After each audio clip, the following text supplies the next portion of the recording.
اللہ پاک سب کی ماؤں کو اپنے حفظ و ایمان میں رکھے اور سب بچوں پر ان کی ماں کا سایہ رکھے۔ ایک بہت ہی دل کو دہلا لینے والی کہانی، ستیلی ماں کا سلوک۔ سوچتی ہوں اپنی زندگی کی کہانی کہاں سے شروع کروں۔ میں 7ویں جماعت میں پڑھتی تھی جب امی کا انتقال ہوا۔ کیا بتاؤں اس دکھ نے دل پر کیا قیامت ڈھائی۔ یہ صرف وہی بچے جان سکتے ہیں جن کی مائیں ان کے لڑکپن میں ہی دنیا سے رخصت ہو جاتی ہیں۔ ابو شاید اسی دن کے منتظر تھے۔ امی کے فوت ہوتے ہی انہوں نے دوسری شادی کی رٹ لگا دی۔ ابھی امی کا کفن بھی میلا نہیں ہوا تھا کہ انہوں نے دوسری شادی کر لی۔ ہم 3 بھائی بہن تھے اور اب ستیلی ماں کے رحم و کرم پر رہنے لگے تھے۔ سوچتی تھی کہ وہ بھی انسان ہوگی، وقتی طور پر سنگ دل بنی ہوئی ہے، کبھی تو رحم کھائے گی، مگر ستیلی ماں نے ہم پر ظلم کی انتہا کر دی۔ خاص طور پر اس کے ظلم کا نشانہ زیادہ تر میں ہی بنتی تھی، کیونکہ میں بڑی تھی۔ سارا دن گھر کا کام کرنا، وہ بھی چھوٹی عمر میں، اور اگر کوئی کام نہ کرتی تو سزا ایسی کہ قیامت ہی ٹوٹ پڑتی۔ وہ خود تو مارتی ہی تھی، ابو سے بھی پٹواتی تھی۔ میں ننھی سی جان کبھی دھوپ میں برآمدے میں، کبھی سردی میں سسکتی رہتی، اور وہ آرام سے اپنے سجے ہوئے بیڈ روم میں نرم گدوں پر سوئی رہتی۔ مجھے ڈر لگا رہتا کہ کہیں وہ مجھے اسکول سے ہٹا نہ لے، جبکہ میری ماں کو مجھے پڑھانے کا بے حد جنون تھا۔ وہ جنون کی حد تک شوق رکھتی تھی۔ میں ستیلی ماں کے ہر حکم کو بلا چون چرا بجا لاتی تھی، صرف اس لیے کہ اس کا دھیان میری تعلیم سے نہ ہٹے۔ سارا دن کا کام ختم کر کے رات کو 10 بجے برتن دھو کر اور کچن صاف کر کے جب اپنے کمرے میں لیٹتی، تب زیرو کے بلب کی مدھم روشنی میں پڑھتی تھی، یا ٹیبل لیمپ پر کاغذ چڑھا کر، تاکہ اس کی توجہ میری طرف نہ جائے، اور میں آدھی رات تک پڑھتی رہتی۔ میٹرک کے فوراً بعد ستیلی ماں نے صاف کہہ دیا کہ اب گھر سے باہر قدم رکھنے کی ضرورت نہیں، کیونکہ اب میں بڑی ہو گئی ہوں۔ میں بہت روئی، ابو سے منت سماجت کی کہ آپ تو کہتے تھے کہ میں اپنی بیٹی کو ڈاکٹر بناؤں گا، اور اب آپ مجھے میٹرک کے بعد پڑھنے نہیں دے رہے۔ آخر میرا کیا قصور ہے؟ میں سارا کام کرتی ہوں، امی کا خیال بھی رکھتی ہوں، پھر بھی اچھے نمبر لاتی ہوں۔ ابو نے صرف اتنا کہا کہ یہ بھی تمہاری ماں ہیں، تمہارے بھلے کے لیے ہی سوچ رہی ہیں، ان کی مرضی کا احترام کرنا چاہیے۔ میں نے جواب دیا کہ وہ مجھے گھر کی نوکرانی بنا کر رکھنا چاہتی ہیں، اس لیے کالج میں داخلہ نہیں دلا رہی۔ مگر ابو نے کہا کہ گھر کا کام تو سب لڑکیاں ہی کرتی ہیں، اگر تم کرتی ہو تو یہ کوئی انوکھی بات نہیں، تمہیں سلیقہ آئے گا اور یہی سلیقہ تمہارے کام آئے گا۔ مجھے پڑھائی کا جنون کی حد تک شوق تھا۔ ابو کے انکار کی وجہ سے میں بیمار پڑ گئی۔ ایک دن میری خالہ آئیں اور مجھے بیماری کی حالت میں دیکھ کر ابو سے بات کی۔ خالہ اور چچا نے مل کر انہیں قائل کیا اور یہ بھی کہا کہ ہم اس کی تعلیم کا خرچہ اٹھائیں گے، آپ اسے پڑھنے دیں۔ آخرکار ابو نے ان کی بات مان لی اور مجھے کالج میں داخلہ کرا دیا۔ اب میں صبح سویرے اٹھ جاتی، نماز اور تلاوت قرآن پاک کے بعد گھر کی صفائی کرتی، پھر کالج کے لیے تیار ہوتی۔ شہر میں اسکول اور کالج جانے کے لیے عام طور پر تانگے چلتے تھے، میں نے بھی تانگا لگوا لیا۔ ابھی گھریلو کاموں سے فارغ نہ ہو پاتی تھی کہ ٹانگے والے دروازہ بجانا شروع کر دیتا تھا۔ اسے میری خاطر کافی دیر انتظار کرنا پڑتا تھا۔ میں جلدی جلدی کام ختم کرتی اور تیار ہو کر کالج چلی جاتی۔ واپسی پر شدید بھوک لگتی جو برداشت سے باہر ہی ہو جاتی، مگر ماں کو کوئی پرواہ نہ تھی۔ کالج سے آ کر میں آٹا گوندتی، روٹیاں پکاتی، مگر ماں سالن دیر سے بناتی، یہاں تک کہ بھوک ختم ہو جاتی۔ میں زہر مار کر تھوڑا سا کھانا کھاتی اور تھکی ہاری شام کو پھر کام میں جٹ جاتی۔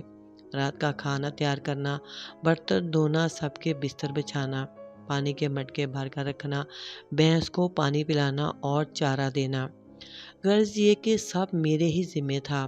جبکہ ماں برقع اوڑھ کر محلے میں آج کسی کے گھر تو کل کسی کے گھر چلی جاتی۔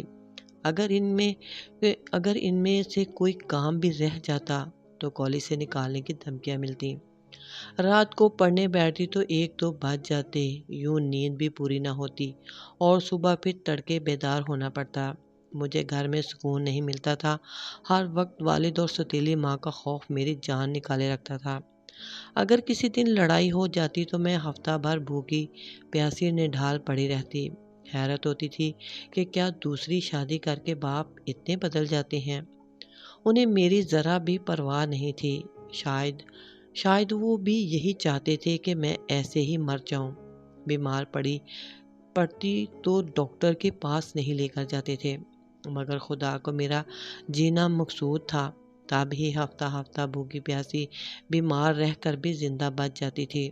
بخار چڑھتا تو مہینے بھر نہ اترتا اور میں اسی حالت میں کام کرتی رہتی، پانی میں ہاتھ ڈالتی، برتن اور فرش دھوتی، مگر کسی کو مجھ پر رحم نہ تھا۔ ان دنوں میں محبت کے 2 بولوں کو ترستی تھی۔ کاش میری اپنی ماں ہوتی تو اسے میری پرواہ ضرور ہوتی۔ اس مسلسل پریشانیوں نے مجھے نیم پاگل سا کر دیا اور میں پروپیگنڈا ذہن رکھنے لگی، جس کی وجہ سے میری تعلیم پر بھی برا اثر پڑا۔ آخر ایک 16-17 سال کی لڑکی کب تک ایسے حالات کا مقابلہ کرتی؟ میں آخرکار تھک گئی۔ کام سے تو دل اٹھ ہی گیا تھا، البتہ پڑھائی میں بھی کمی آ گئی۔ جب تھک جاتی تو پڑھنے کے لیے بیٹھ جاتی، نہ پانی اور گہری نیند سو جاتی، پتہ ہی نہ چلتا کہ کب صبح ہو گئی۔ انٹر میں میری انگلش اور اکنامکس میں کم پارکس آ گئی۔ میں بہت روئی۔ چچا نے کہا رونا مت، میں تمہیں ٹیوٹر رکھ دیتا ہوں تاکہ تمہارا سال ضائع نہ ہو۔ پتہ نہیں والد صاحب کو کیسے رحم آ گیا، چچا نے ایک ٹیوٹر کا انتظام کر دیا اور والد صاحب نے کوئی اعتراض نہ کیا۔ 1 ماہ تو آرام سے گزر گیا، مگر دوسرے ماہ ٹیوٹر نے مجھے ایک چھوٹا سا رکا لکھا دیا جس میں میری شرافت کی تعریف کی گئی تھی۔ لکھا تھا کہ اتنی اچھی اور شریف لڑکی میں نے کبھی نہیں دیکھی۔ تمہارے والدین کتنے خوش نصیب ہیں کہ تم جیسی لڑکی ان کے گھر پیدا ہوئی ہو۔ بات صرف اتنی تھی کہ جب میں پڑھتی تھی تو کبھی ٹیوٹر کی طرف نہیں دیکھتی تھی، چادر اوڑھ کر بیٹھتی، نگاہیں نیچی رکھتی۔ شاید آپ یقین نہ کریں، میں نے صرف اس کی آواز سنی تھی، شکل کبھی نہیں دیکھی تھی۔ شاید میری یہی ادائیں اس شخص کو پسند آ گئیں۔ اس نے دوسرے خط میں اپنی خوشی کا اظہار یہ کیا کہ اگر میری رضا ہو تو اپنے والدین کو میرے والد صاحب کے پاس رشتہ لے کر بھیجیں، کیونکہ وہ مجھ سے شادی کا خواہشمند ہے۔ بس مجھ سے یہ غلطی ہو گئی کہ میں نے اس کا خط پھاڑا نہیں، بلکہ اپنے باکس میں کپڑوں کے نیچے رکھ دیا۔ نتیجہ یہ نکلا کہ ایک دن میں جب خالہ کے ہاں گئی ہوئی تھی تو تیلی ماں نے میرے باکس کی تلاشی لی اور وہ دونوں خط برآمد ہو گئے جو ٹیوٹر نے مجھے لکھے تھے۔ بس پھر کیا تھا، ماں نے طوفان برپا کر دیا۔ میں کس سے کہتی کہ یہ خطوط میں نے نہیں لکھے اور نہ ہی ان کا کوئی جواب دیا ہے اور نہ ہی ان میں کوئی بیہودہ بات تھی، پھر بھی ماں نے مجھے بدنام کر کے رکھ دیا۔ اشفاق جو میرا ٹیوٹر تھا اسے فوراً ہٹا دیا گیا۔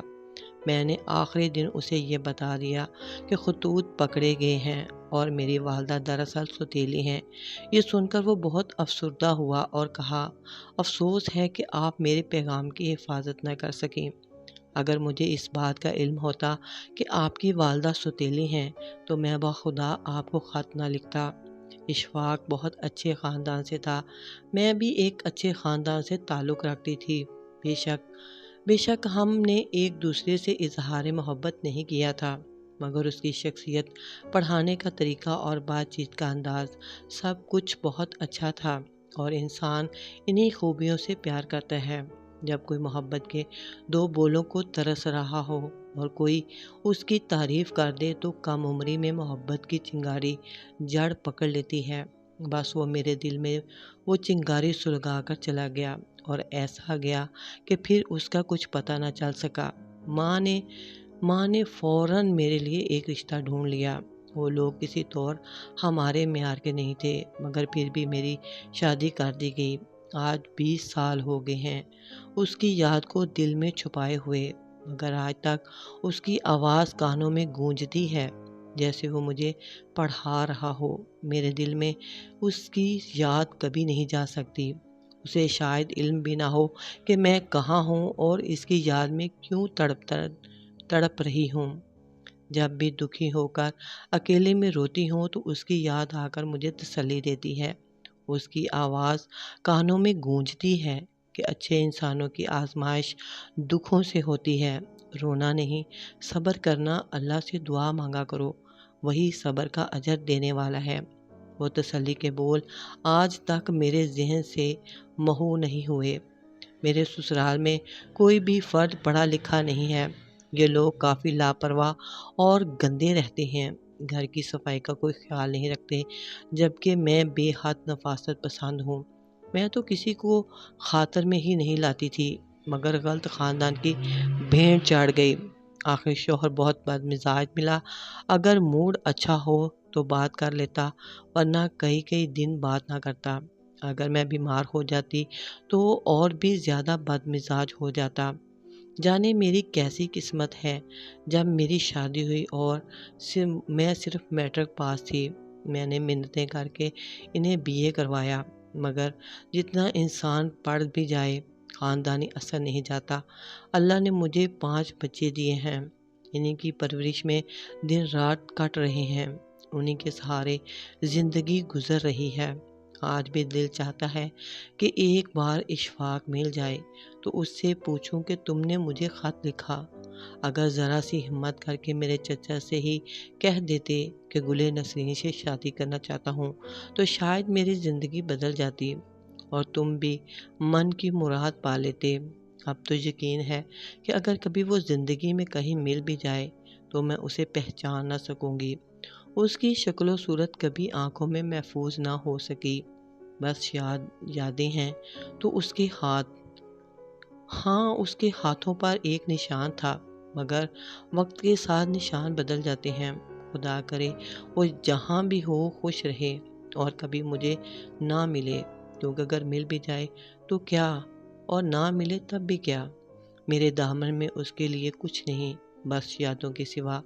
اگر کسی کو یاد رکھنا گناہ ہے تو ہاں، میں گناہ گار ہوں، خدا مجھے معاف کرے، مگر دل اور روح کے معاملات جسمانی معاملات سے مختلف ہوتے ہیں۔ کچھ چیزیں ایسی ہوتی ہیں جو مرتے دم تک ساتھ رہتی ہیں اور انسان کا ان پر کوئی اختیار نہیں ہوتا۔ اس طرح کی لازوال محبت اور دل کو چھو لینے والی کہانیوں کے لیے پلیز میرے چینل کو سبسکرائب کریں، لائک کریں، بیل آئیکن کو آل پر